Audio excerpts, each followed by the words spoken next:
Hey guys, this is Mike at Craft Beer Storm, your host and founder, owner, brewer, chief cook, bottle washer, cleaner at Bear Brewing Company in Portsmouth, New Hampshire.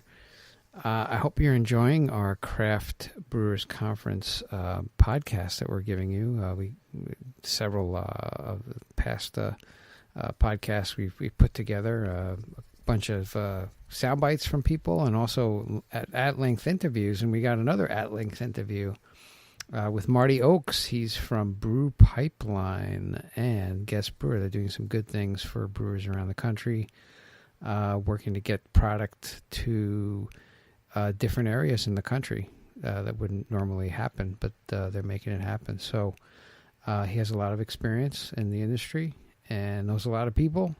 And it was great to sit down and talk to him. But so here it goes. Hey, take a listen. Hey, we're here with Marty Ochs. He's the president of sales for Brew Pipeline and also Guest Brewer. How you doing, Marty? Good. Well, and good job on the name recognition. Yeah. Oh, did I say it right? Ochs? You did. There you go. Like the famous I'm trying to pronounce everybody's name. I got some crazy names, but I've done it correctly, so I don't know. Americans really provide... Actually, should be Ochs. Should be Ochs. Ochs. But anyway, yeah, so I'm glad you took the time. We're at how do you like the conference so far? Great. I love this. I'm a geek about learning new things, so I can glean anything from any of the seminars. And for those of us that have been in the industry, 10 years plus, this is a reunion. Once a year we get to see each other, stop down and have a beer, tell our stories. That's what I see, and a lot of heavy hitters are here. I was sampling some beer at Hops USA, and then there was a guy next to me who had Left Hand Brewing on his badge. I'm like, oh, do you work for them? It's like, no, I founded it. I'm like, oh, and it's like, oh, and I'm the chairman of the BA, and I'm like, what? So I need 5 minutes of your time. So I got a recording from him, and we talked a little bit about Left Hand and about what he's doing and things of that nature. So you just never know who you're going to bump into. There's just so many people here. But tell me about Brew Pipeline and the Guest Brewer, and also what you guys are trying to do, and maybe a bit of a history about yourself. I know you're with Oscar Blues and then Kasi. Yeah. Sure. I'll tell you first about our new company. I'll take a step back and give you my history. Brew Pipeline is a new company founded by a former distributor, myself, who has been in the beer industry as a sales director, and then somebody that's been in between distribution and the brew side, a guy named Trip Klosser. The distributor's name was Steve Quapple. He was at River City up in Wisconsin. So Brew Pipeline is focused on innovation and revenue for the craft industry, and that could be focused on retail, distribution, or the craft brewer side. And we will build a number of different programs. The first program we built was Guest Brewer.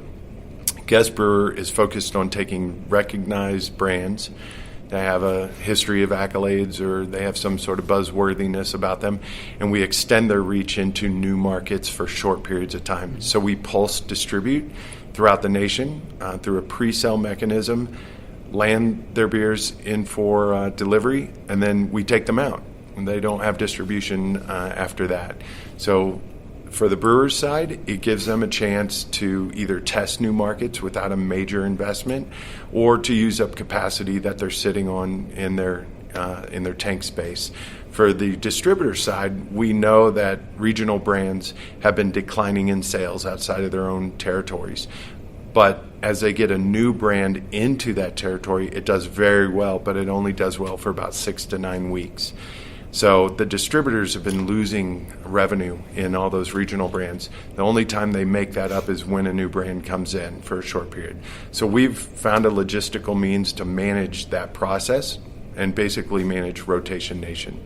Now, it's interesting what you're doing. I mean, aren't there like state laws that prohibit you from doing this? Or because I always run into that problem of like I can distribute it in New Hampshire because I'm a self-distribution. If I want to go to another state, I have to find a distributor to get my beer out. There's like 9 states where you can ship beer to, I think, so far in the United States. But, I mean, how are you taking beer and getting it? You're not getting it out to the 50 states yet, right? Or is it just... No, we're in about 24 states by the end of May. We are a federally licensed national distributor. So you are a distributor, so you can take a beer and you can... We're a master distributor. We're the same thing that CBA is out of Portland. We're a master distributor. We sub-distribute. We assign distribution to anybody in the territory that we want to go to.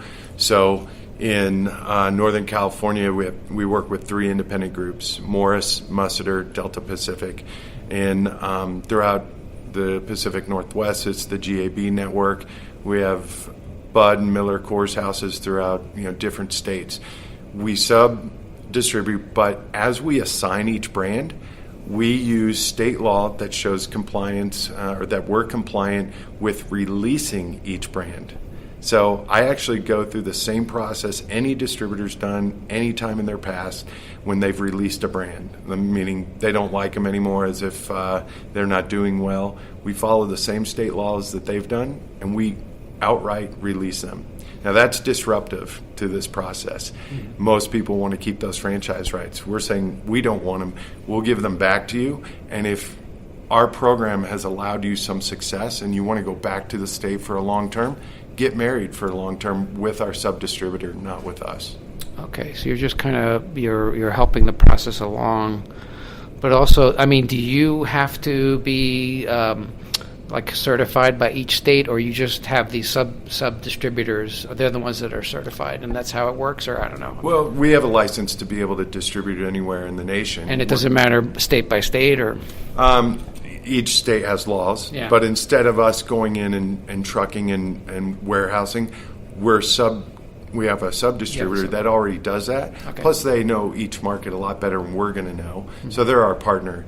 But we take a lot of weight off of them in trying to start a brand, build a brand, by just saying, look, we need X amount of accounts that are craft-centric, like a Scott Blair in San Diego. If we can find all the Scott Blairs from San Diego and Minneapolis or in Atlanta or Dallas and give them what their consumers want, then that's our criteria. And we sell in the program to those groups only. So we're not shotgunning into each market. We're going to maybe 50 accounts. Mm-hmm. And the distributor's job is really just to get our message to those buyers, and then we give those buyers the direct option of taking whatever we're offering that given month. They put in their orders, and then it's only a delivery mechanism for our distributors. Now, how do you, logistically, do you handle the actual shipment of the beer, or how does that work, getting it from point A to point B? We handle all logistics and compliance. So we have to register the brands into each state ahead of time.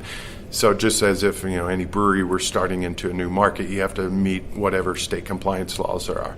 And our partner to do that is MHW. MHW takes in a number of imports from all over the world and does registration and logistics to ship product all over the nation now. So they're our partner in getting beer from point A to point B. And while they're setting up those logistics, they're doing all the paperwork for the registration of each brand. We pay for the registration, the shipping. We have our own cooperage. We're a partner with Kegstar. So everything's taken care of from the brewer's point of view. There's no investment from them. We're just moving the beer that they could have made into a new market, and the returns are gross profit and knowledge of whether or not they should consider going into that market longer term. And I'm trying to figure out the sale process. Do they sell the product to you, or do they or you just take their product, or how does that work? So we are a pre-sale mechanism, meaning right now we have about 12 states selling about 20 different brands. And there's about 2 brands per market that we're in. They go out to the retailers, they get their orders. We buy the beer. Once we get those orders, we buy the beer. So Surly and Drake's are 2 brands that are currently with us, and I have 18 others. I go to Surly and say, oh, okay, you said you had 200 barrels of capacity that you would allow us to sell. We've sold, maybe at the end of April, we only sold 180 barrels, and it's split by their 16-ounce cans and half barrels. they make that split. They brew to the order. They make the split. We pick it up. We pay them. We send that to the different distributors that sold that. Distributors send it to retail. All right, and then do you make I'm trying to figure out how you make your money. Is it like a margin, or like you buy it and then you sell it for a markup, I guess? Or? Right, we're definitely a middleman. We're fourth tier per se. So because there's no investment, no cost from a brewery, we're taking a cut from their typical FOB. And then the distributors who are in the program are also working on a little less margin because the accounts we're in are set. They're not going out and selling a new product every time. These are buyers that are well educated. We're just making them an offer and giving them the information, and then they just deliver the beer. So they're working off a little less. Though the cut from either end helps us pay our fees and all the costs to get the beer to them. Now, is this process actually underway? I think you have a couple of breweries. Cape May was one of them. I met the founder of Cape May. Actually, I was eating, and he was at the table. I'm like, "Oh, you're with Cape May?" I'm like, "Yeah, I founded it." I'm like, "Holy cow!" There's like so many founders. People here. Like, you never know who you're I love all the talking founders to. that say, "I don't work there. I founded it." I just founded it. Yeah. Ryan actually works his butt off, so I know Ryan very well. Yep, they're a brand that we're talking to. It's again, I've talked to over 75 breweries, so I'm not going to remember them all. They're somewhere along in the process to interested, and here's my data, and then I put them into a schedule, to they're full on board. They've already signed agreements, and we're in a pre-sale mode with them out into the states we're in. So Surly and Drake's, I mentioned, they're already in pre-sold. Monkless is a very small brewery out of Bend, Oregon, but they won the U.S. Beer Brewery of the Year and Beer of the Year. Wow. Denton County is another startup. So I'm not looking at breweries' size. I'm looking at brand recognition. Something that I know that those craft beer buyers will say, "Oh, I read about them." And maybe they're niche, maybe they're unique, maybe they just won a bunch of awards. Whatever it is, they know that they have recognition and they can bring that to market. So again, small companies like Monkless and Denton County, all the way up to Drake's Surly, then Melvin will be coming on board in the near future. Cape May, they're getting through some expansion, so I can't take their brand until they have capacity. So that's part of the issue too, is I've got to have enough that can play, because I might only have a little bit of capacity from one and more capacity from the other. Two Brothers, Heavy Seas, I'm trying to spread it around so you get an idea. Another small one is Prize Brewing out of Minneapolis, Fair State, Minneapolis. Trying to go around the map to figure out other ones. I definitely Figueroa Mountain want to get in there. Okay. And you're just dealing with U.S. breweries, or you're dealing with any overseas or Canada or whatever? We're getting our import license, and we are looking at brands overseas that would meet the same criteria. We wouldn't be taking in their entire portfolio. We would just want, something that's eclectic and would be well known to some of these buyers that, again, the Scott Blairs of the world would say, "Wow, how'd you get that? I want that." So. Wow, that's awesome. Yeah, no, it's a great thing that you're trying to get, because if somebody in the other part of the country, like the shoot, right? I'm interviewing the master brewer tomorrow. It's awesome. But I don't have that up in New Hampshire. Is that something you would consider, maybe going to a larger brewery like that and kind of getting their product there? Yeah, Surly's the same size as them. They're a little bit smaller, but we've talked to Deschutes. We have a meeting with them and look at the same thing. Do we help them look at states that they're not in? Do we fill that need for them? And sometimes it's only exposure. You knew of Deschutes, you don't have them, but for them it'd be nice to get a short-term exposure hit and be relevant in that territory. So if and when they see enough sales, they might go there, full term.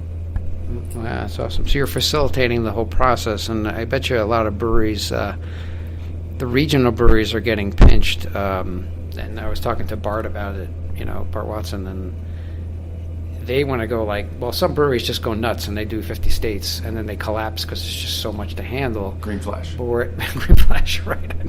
I don't want to name names, but Green Flash. But they're still alive. And they make excellent beer. Their beer is fantastic. Wrong with their beer. It's just business plan didn't adapt with what's happening in our industry. Maybe you can elaborate on that. Yeah, so when you go far and wide, you're trying to get revenue, but you can't support far and wide. There's The industry now expects you to have feet on the street. You have to have programming for chains.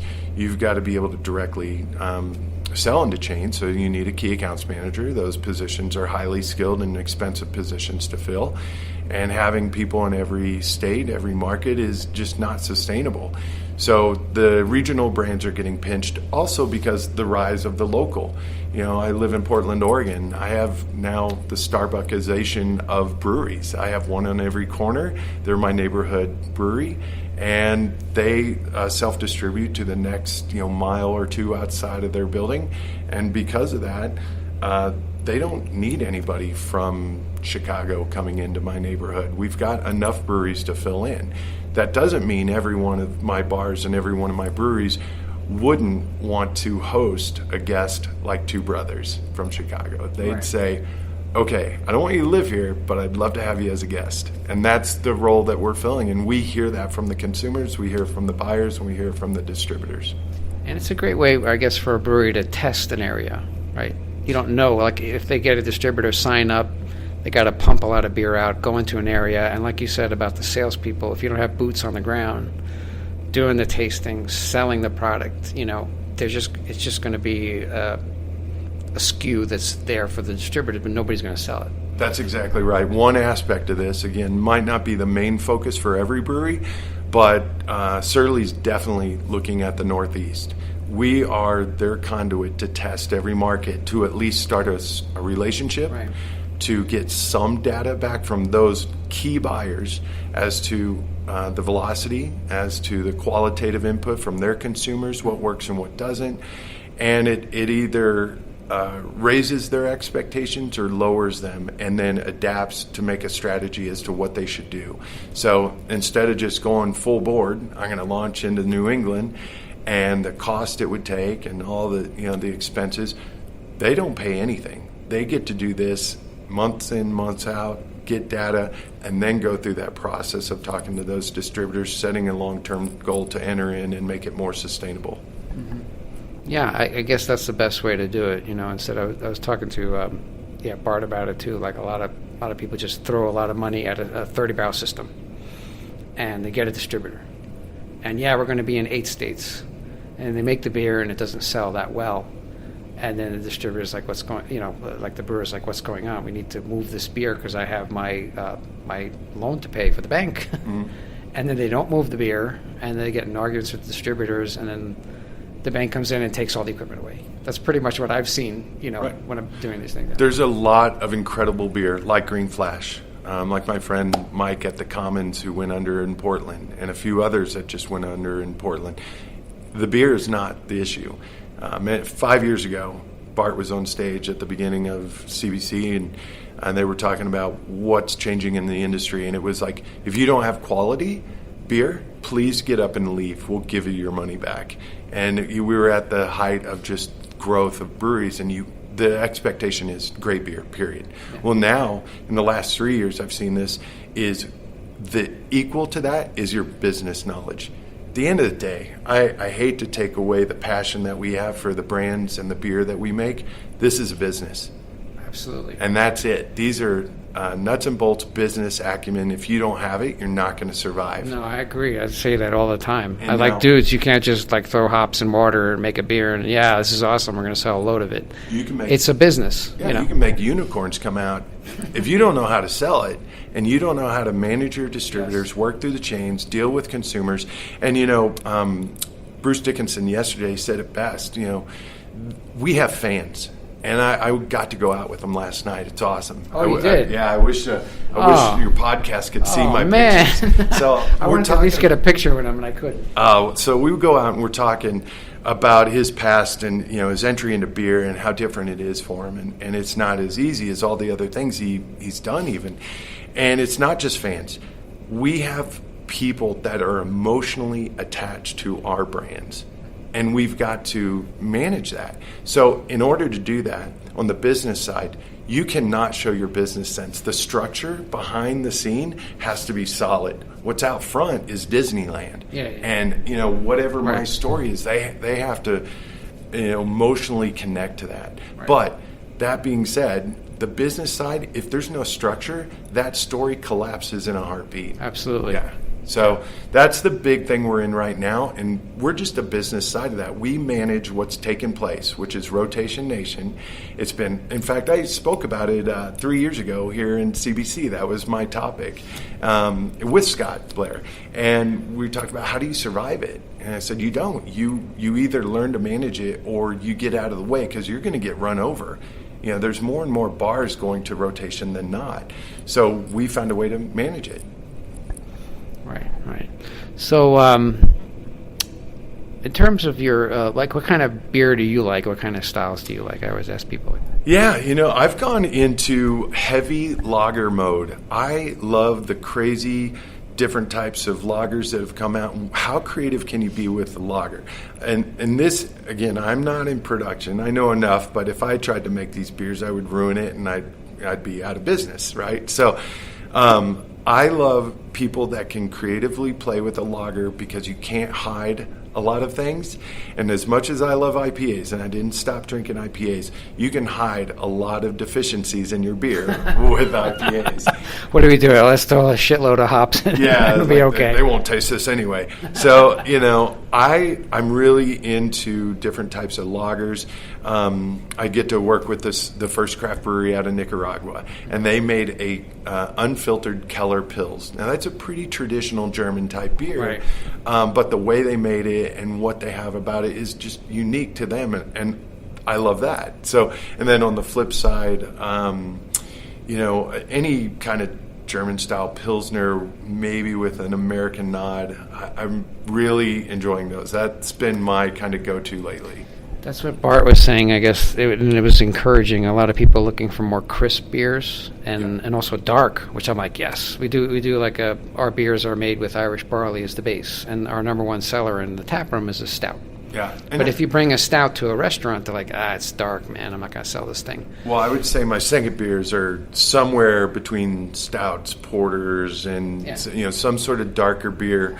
The mega hoppies I enjoy, but they've taken such a back seat for me lately just because I think I've seen more play in lagers, and it's just attracted to me. And I switch around. I wouldn't say I would drink the same style of beers any week in and week out, over time. But if you take a 30-day snapshot, that's kind of been the gist of it.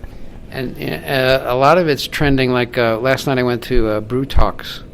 And Sam was there from Dogfish Head, and they were talking about Michelob Ultra, how people, they're selling millions of barrels of this stuff because everybody's trending towards lower carb beer, healthier lifestyle. And now Dogfish has just made their own low carb IPA, which they're trying to get out there. But I see, that's the trend I really didn't even know about but until today. And then also this morning he talked about it as well in terms of low carb. Have you seen that? Oh yeah, so I also spoke at the last Brewbound in November in Ventura, and they have a pitch slam that they work with Widmer on. There was 2 breweries, and the rest were all these non-beer, low-carb, nutraceutical kind of things, and it was noticed. Most of the people there were in that industry because they still work through our system. They still work through a 3-tier system with distribution and treat it the same way. And we all noticed it. We're like, wow, do you guys notice? There's a handful of breweries here, and the rest are these other groups. A group I worked with won the Pitch Slam, Willie's Super Brew. And they have 3 brands out right now. They are doing very well in Boston. And I'm not sure I can even describe what they are. They're not a seltzer. They're an alcohol base using real ingredients, and they only have 4 ingredients. They're raw ingredients. They're not juices put it in. They're shaved ginger. They're real lemon, and then the alcohol base, and that's it. So they're going on super low calorie, real foods, and they all generally have some sort of superfoods to them. And so I've seen more and more of that, and people are taking notice.